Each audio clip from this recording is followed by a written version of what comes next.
मेरे दोस्तों, मेरे बुजुर्गों, किसी ने कहा कि किसी कौम को मारना है तो उसके हाथ से सिर्फ कलम छीन लो, वो कौम मर जाएगी। और एक प्री प्लान मुनज़्ज़म मंसूबाबंद साजिश के तहत हम मुसलमानों के साथ यही हुआ।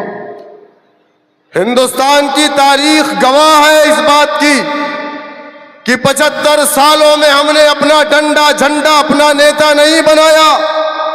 आजादी के बाद लखनऊ के अंदर रिफाए आम क्लब में 1947 में दिसंबर के महीने में एक कन्वेंशन बुलाया गया और कहा गया है, मुसलमानों, मुल्क वतन अजीज आजाद हो गया है, तुम अपना कोई सियासी लीडर मत बनाना, तुम अपना डंडा अपना झंडा अपना नेता नहीं बनाया। इस देश के अंदर दो सियासी पार्टियां हैं, एक कांग्रेस एक मुस्लिम लीग। लेकिन ए मुसलमानों, मुस्लिम लीग तुम्हारी पार्टी नहीं है। हमने लब्बैक कहा। हमसे कहा गया कांग्रेस तुम्हारी पार्टी है, हमने लब्बैक कहा। कांग्रेस पार्टी को अपनी पार्टी माना, उसके डंडे झंडे को अपने कंधों पर रखा, जिंदाबाद के नारे लगाए, वोट दिया, नोट दिया, सपोर्ट किया। इस मुल्क के अंदर 1 साल 2 साल 3 साल नहीं, 60 साल तक इस मुल्क का इक़्तिदार हमने कांग्रेस पार्टी को दिया। लेकिन क्या ये बात सच नहीं है? जब हमारा मुल्क आजाद हुआ, इस देश के अंदर मुसलमान सरकारी नौकरियों में 30% से ज्यादा था। लेकिन आज सरकारी नौकरियों में मुसलमान 1% नहीं है। बहुत सारे विभाग ऐसे हैं जिसमें आप 0 है, वहां पर आपको सरकारी नौकरी नहीं। कभी आपने सोचा आज पूरे हिंदुस्तान में मुसलमानों को मुसलमान के नाम से टारगेट किया जा रहा है, दाढ़ी टोपी गोश्त के नाम पर मारा जा रहा है। क्या मेरी बात गलत है? अगर आप पढ़ाई में अव्वल नंबर आते हैं तो टेलीविजन पर चलाया जाता है एजुकेशन जिहाद। चलाते कि नहीं चलाते? हमारे यहाँ उत्तर प्रदेश में तो हमारे मुख्यमंत्री साहब, वहाँ की कैबिनेट ने मिलकर के जिहाद के नाम से एक कानून बना दिया, लव जिहाद। इनको मालूम नहीं है जिहाद का मतलब क्या होता है। जिहाद का मतलब उन अंग्रेजों को मालूम है जो हमसे आजादी की लड़ाई में लड़ रहे थे। जब जिहाद का नाम सुनते थे तो उनकी पैंट गीली हो जाती थी। आज टारगेट हमारा मदरसा है, हमारी मसाजिद है। उत्तर प्रदेश में या पूरे हिंदुस्तान में, इसी दिल्ली के अंदर मुसलमानों को नमाज पढ़ते हुए पुलिस वालों ने लात से मारा। मारा कि नहीं मारा? और उत्तर प्रदेश के अंदर कांवड़िए 2 महीने तक सड़कों पर घूम रहे थे। नेशनल हाईवे को 2 महीने के लिए बंद किया गया। हेलीकॉप्टर से उनके ऊपर फूल बरसाए गए। अधिकारी उनके पैर में मरहम लगाते थे, उनके पैर को दबाते थे। और कौन कांवड़िए? जो शराब के नशे में, चरस के नशे में, गांजे के नशे में लोगों की गाड़ियों को तोड़ रहे थे। उनसे उन्हें मोहब्बत है। और जिसने इस देश को बनाया है, जिसने इस देश की आजादी के लिए अपने मसाजिद से, अपने मदारिस से जिहाद का फतवा दिया है, इन बीजेपी वालों को उससे नफरत है। मेरे दोस्तों, मेरे बुजुर्गों, कभी आपने सोचा ऐसा क्यों है? कभी सोचा गोश्त के नाम पर हमें क्यों मारा जाता है? हमारी मसाजिद से लाउडर क्यों उतारे जाते हैं? क्या ये बात गलत है कि 24 घंटे कीर्तन होते हैं? एक नहीं, 4-4, 5-5 लाउडर लगाए जाते हैं। लेकिन हमने कभी एतराज नहीं किया, जबकि सुप्रीम कोर्ट की गाइडलाइन है सुबह 6 बजे से रात 10 बजे तक, उसके बाद किसी तरीके का कोई लाउडर नहीं बजाया जा सकता। बावजूद उसके 24 घंटे हमें कोई एतराज नहीं है। वो भी हमारे भाई हैं, लेकिन हमें एतराज नहीं है, तो फिर तुम्हें क्यों एतराज है? इस देश में दो तरीके के कानून हैं। एक कानून हमारे लिए इस्तेमाल किए जाते हैं, जिस कानून में हमें सड़कों पर चलने की इजाजत नहीं, हमें सड़कों पर अगर नमाज पढ़ लिया तो हमें जेल की सलाखें मिलती है, और वहीं दूसरी तरफ 2 महीने हाईवे को बंद करके कांवड़ियों को चलाया जाता है। ये 2 तरीके के कानून क्यों है? इसलिए है क्योंकि इस देश में आपने अपना कोई पॉलिटिकल जिस समाज के पास अपना डंडा, अपना झंडा, अपना नेता, अपनी पार्टी नहीं होती है, उस समाज को जमहूरियत में, जमहूरी मुल्क में इंसाफ नहीं मिलता।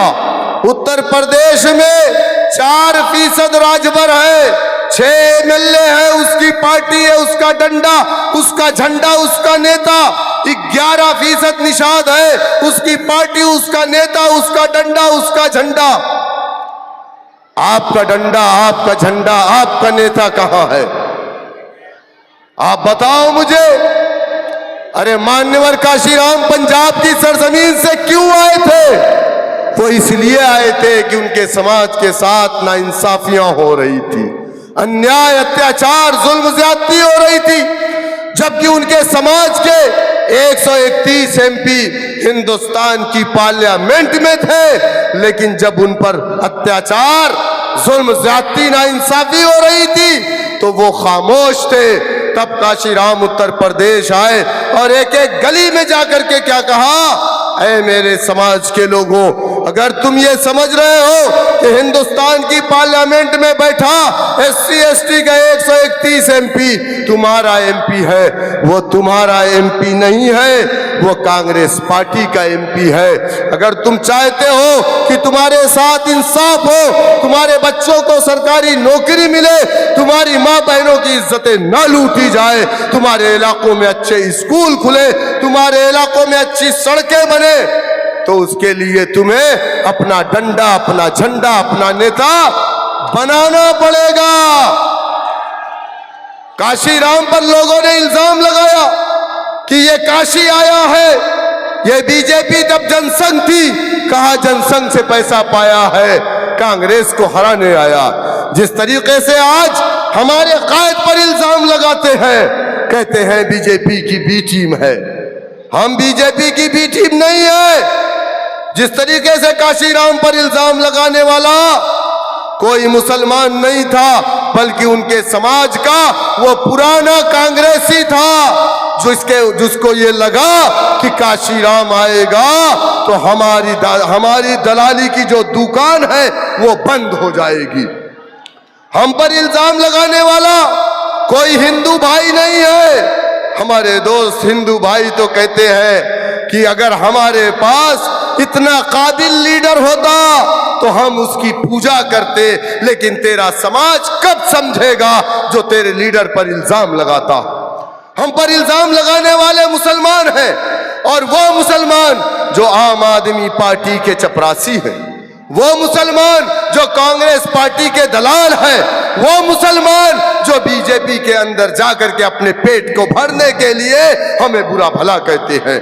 मेरे दोस्तों, मेरे बुजुर्गों, मेरी आपसे अपील है, पूरे दिल्ली में 2 विधानसभा लड़ रहे हैं, एक मुस्तफाबाद, दूसरी ओखला। मैं उत्तर प्रदेश के रहने वाले तमाम लोगों से यह कहना चाहूंगा कि यह एक बेहतरीन और सुनहरा मौका मजलिस इत्तेहादुल मुस्लिमीन ने आपको दिया है। इसलिए मुत्तहिदा तौर पर जीत हार का फैसला अल्लाह सुब्हानहू तआला करता है। अल्लाह ने कुरान में फरमाया, कुलिल्लाहुम्मा मालिकल मुल्क तूतिल मुल्क, अल्लाह जिसको चाहता है दुनिया के अंदर हुक्मरान बनाता है। अल्लाह ने दुनिया में फिरौन, नमरूद, शद्दाद, कारून को हुक्मरान बनाया कि नहीं बनाया? लेकिन यूसुफ अलैहिस्सलाम को भी कुएं से निकाल करके मिस्र का बादशाह बनाया कि नहीं बनाया? मेरे दोस्तों, मेरे बुजुर्गों, जे एक तरफ जितेंद्र है और दूसरी तरफ महेंद्र है, और दोनों खालाजाद भाई हैं। अब फैसला आपको करना है कि जितेंद्र तुम्हारा लीडर है या महेंद्र तुम्हारा लीडर है। एक ये कहता है कि मुस्तफाबाद में नहीं जाऊंगा, वहां का मुसलमान बीजेपी के डर से मुझे वोट डालेगा, और कहता है कि तुम मुझे वोट दो, मैं तुम्हें अयोध्या राम मंदिर का दर्शन फ्री में करवाऊंगा, कहता है ना।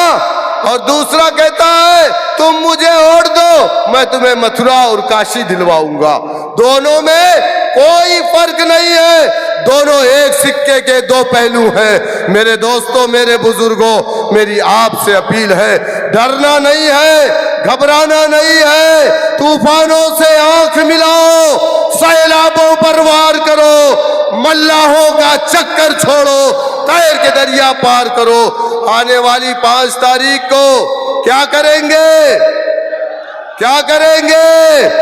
सब लोग एक साथ हाथ उठाइए, क्या करेंगे? पतंग पतंग पतंग जनाब ताहिर साहब को कामयाब करेंगे, बैरिस्टर असदुद्दीन ओवैसी साहब के हाथों को मजबूत करेंगे।